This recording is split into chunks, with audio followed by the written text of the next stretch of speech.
Hello, I hope all is progressing well. Welcome to I Don't Know, We Can Talk About It, where we discuss myriads of topics civilly, reasonably, and responsibly. My name is Kevin Dufresne. Our first topic is about reading. How an older student may need different assistance when reading.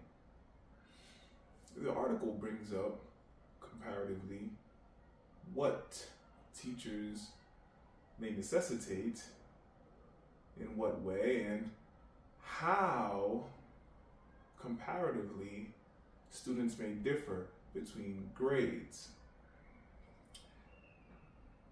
What I find most necessary to understand when implementing teaching practices, is not to limit any student. I've come to understand through research that assessing where one needs to be and applying measures appropriately in connection to where one is going is more effective long term for immediate implementations to be in greater consideration of well-rounding individuals. If meeting a student where a student is, then catering to where the student is instead of ensuring to build the student appropriately toward where the student needs to be, then a student will likely become better at fixing the particular situations, though in terms of engaging from where one is to where one needs to be, to where one may find one is improving more with reading comprehension, vocabulary, one needs to engage from where one is to where one is going. Now, the article brings about the situation of exactly how is that to be. Considering why so is in the first place may be helpful in shifting one's learning to ensure one becomes a better learner, to ensure one becomes a better reader. If familiar with learning a language, one may be able to read a language perfectly, though may not understand a word of what one is reading. Reading has many definitions, and when one is able to read words, wonderful. That's a part of learning how to read. Learning how to decipher, learning how to comprehend what one is reading may require more delicate touches. And reading comprehension may improve not only on the basis of teaching one how to read literature, though on the basis of teaching one how to communicate with different contexts, if not just one particular context. Different types of literature, which I think may be helpful for learning as well as teaching how to better comprehend reading, may be in the form of reviews of whatever one finds interesting. aside from reports, where one has to create an argument, which is a wonderful way as well, being able to converse about different contexts, different concepts with other people in a way that is respectful and mindful may help one in understanding how to communicate with text, with different contexts, with different concepts, especially when one has to be able to not only understand for oneself, but relate to another. Indicating how effective such well-rounding measures may be, may assist one in better understanding how connective comprehension really is, especially in connection with reading, because reading has many definitions, how much broader reading is, and how much broader comprehension is, may help an individual learning as well as teaching better engage with, this is interesting, or, I wonder what's going on here, and being able to navigate from those points of curiosity or surprise, instead of being like, whoa, what's going on, in a sense that one feels an overwhelming sense from engaging with the context. So, having individuals engage with deeper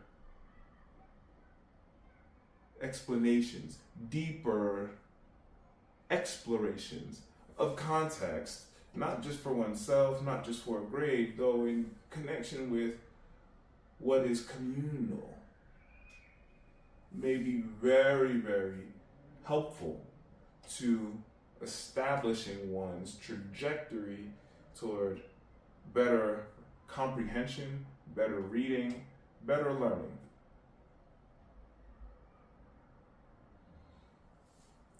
The next topic is about absenteeism. The article covers what absenteeism may be, what some consider absenteeism to be. Observing absenteeism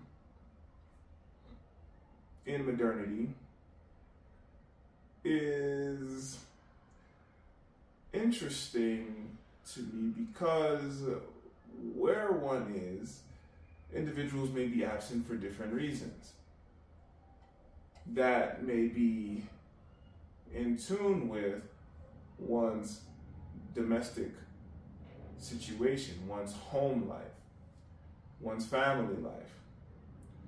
One may have a disconnect between the school and the home, which leaves one a freedom to be absent or present. One may be coming from an understanding that being present is most necessary and being present is going to assist one in life. All measures of absenteeism connect differently to school, though a lot of what connects being present to an individual is usually beyond school. Reason being is school is a good foundation that people acknowledge differently. If an individual is quite aware that being in school is a part of being a captive audience, then a student may prefer to be a non-captive and engage with measures beyond school. In terms of the physical sense, is one level. Entering into what one considers in relation to freedom, if one feels being in school is oppressive or is making making the individual feel or be repressive. An individual might feel that there's an emotional, a mental, a spiritual, a social struggle when entering into a school atmosphere. When an individual enters college, the atmosphere is likely to be different because an individual has to approach school differently, where one may go to school and have a lot more restrictions. When younger, in college, one may not feel the same restrictions, so a different sense of freedom is available. So absenteeism connects to a lot more than may meet the eye for one assessing why any might miss more than 10% of a school year. The other part of absenteeism that is very important to acknowledge is how absenteeism affects how one is able to be present. If an individual doesn't feel like being absent affects the present reality, then an individual may not really assess absenteeism as anything to be considerate of in comparison to any measure. Like if one takes a test and gets a 90, a grade comes in. Though if one goes to school and receives the same response all the time and is absent, and then when the person returns, receives the same responses, the individual might not correlate the absence to mean anything unless it actually does. For example, if a student misses a quiz, a test, or multiple homework assignments due to not being present, considering classwork as well, then the individual might wonder, why is my grade this way? Then a conversation about absenteeism might come to the table, especially if a student is absent in more ways than one, meaning if a student is not present in an online capacity as well as an offline capacity. Of course, being absent while being present is a different conversation, which I think contributes to absenteeism. A student being present in a classroom, though in mind daydreaming completely elsewhere, more than 10% of the time, may reflect results showing that, though arguably the 10% of the time the individual is daydreaming might have no ill effect on any results or any processes, and may just be perfect timing for the individual to be creative and expressive in a way that is beneficial to one's well-being. Absenteeism is wonderful to assess because of how realistically broad absenteeism is and how much really connects to absenteeism, which has being present, presentism, if you will, in conversation as a family member to deliberate what does it mean to be present and what does it mean to be absent. On myriad levels, being absent in a bigger picture sense is obviously a big deal. Let's consider again a somewhat popular adage, right, that's indicating an individual being at the right place at the right time. If an individual is, well, let's say they're not at a particular place at a particular time and it proves to be valuable and helpful to them, that's another consideration. So I think tending to absenteeism really needs more of a big picture assessment, a big picture causative connection So individuals that are absent may understand, listen, if your job needs you present for 99 out of 100 days, then you can only afford one day off. If your performance schedule requires you to be at 60 out of 70 shows, you have to be there. If not, there is a conflict. And what is the conflict? Well, the conflict is not just about absenteeism, it's in connection with a lot of other areas that need attention. And I think these type of correlations, more so these causative points from the correlations, will help one understand that there is a reality in connection with being absent, as well as a reality in connection with being present, that one must consider when one is thinking of being present, of thinking of where one wants to be, of thinking of where one wants to be, how one wants to be, where one wants to be, when one wants to be, why one wants to be. All right, let's move on to some origami. Today we're going to make an origami unicorn. So the first thing we're going to do first is we're just going to fold this square sheets of origami paper in half.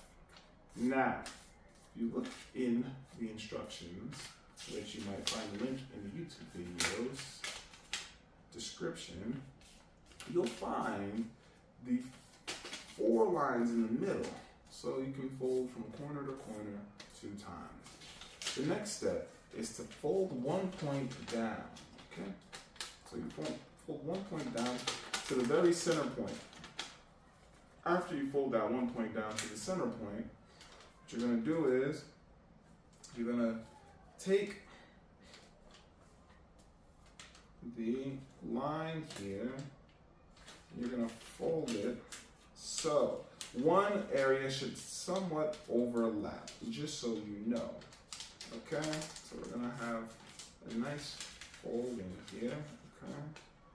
And it should overlap. Okay, so you'll have a little overlap. Alright, here's your overlap, as you can see. It's like a jacket with no buttons. The next step here is to just fold these corners down. So you'll fold the corner down, and you get a nice little even fold. Okay. Fold the corners down here, and then, well, you have a V-neck. Okay, now that we have this portion here, what we're gonna do is, we're going to have another fold up. Okay, so what we're gonna do here is a step fold. So we fold it up. At the same time, we're gonna bring it to bend. So we're gonna have a little bend here. So think of it as creating a lock for the jacket portion. So there's a little step in here, right? Creating a little bit of a lock here. Okay? And then someone looks like an elephant here. So what we're gonna do next, though, give our unicorn here. We're going to bring down our flap, okay, and we're going to fold in the portion. So we bring down our flap here, as you can see, another step, like in this 3D form. We're going to bring down our next portion here. If you want a big unicorn face, this is your unicorn. If you want a big unicorn face, this is your unicorn. If you want to, as the instructions say, slim down the unicorn face, then what we're going to do is we're just going to fold in just a little bit here, fold to your heart's delight, the unicorn's face. Okay, we can fold it in here, and then we can fold it again. So keep the kind of, see if we can keep it even. Okay, so we'll fold it see when we fold in here, our back looks a little like this. The back of our unicorn head looks like that. And then what we can do is we'll just fold up the bottom portion. So now your unicorn will have a slimmer head. Okay, you can bring this arrow up as much as you like. The arrow meaning the bottom portion of the face.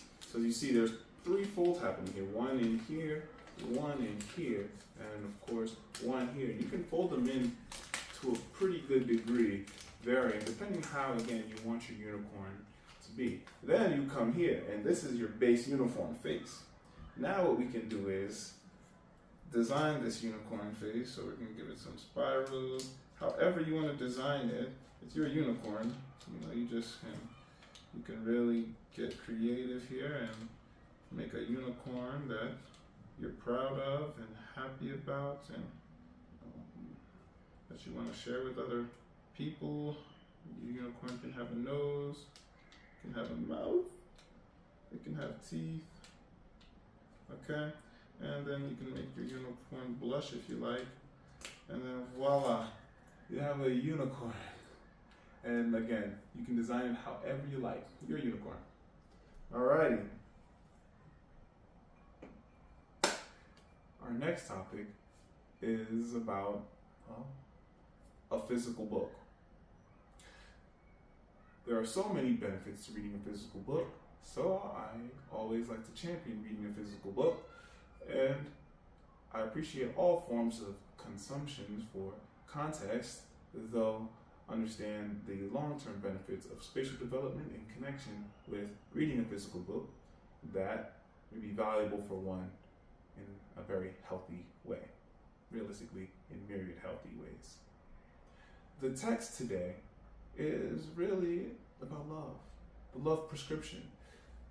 We're looking at a book that covers 7 days of methods, of strategies that one may implement to better engage with one's life romantically, oneself in connection with another. The text offers a lot of ways to ensure that one is being mindful of one's romantic life partner, as well as oneself. What may one do to understand one's romantic life partner? Not to agitate, not to create an argument, not to simply end a conversation without understanding. The text is really pointing toward seeing how a romantic life partner may be receiving and may also be giving in ways that improve the relationship and make the relationship healthier. The reality is, when reading the text, it's quite important to recognize that the text offers strategies that one may implement, that the romantic life partners may implement together. Considering the myriad forms of therapy available, the text is indicating that taking each measure, each strategy, one day at a time, may help one build lasting progress in a relationship. It may help the relationship implement and embrace what is to be first nature, if you will, to be what the couple, or however the relationship is, chooses all the time to ensure to be more mindful of each other, where to pull from, where to push from, how to communicate better in a healthy way. The text brings out some anecdotes, and I do appreciate the qualitative and quantitative research to further bolster understandings of what context, what concepts the text is bringing forth. And I really think the text does offer good strategies, good points for any to practice working on. And setting the text in 7 days really does set a different approach.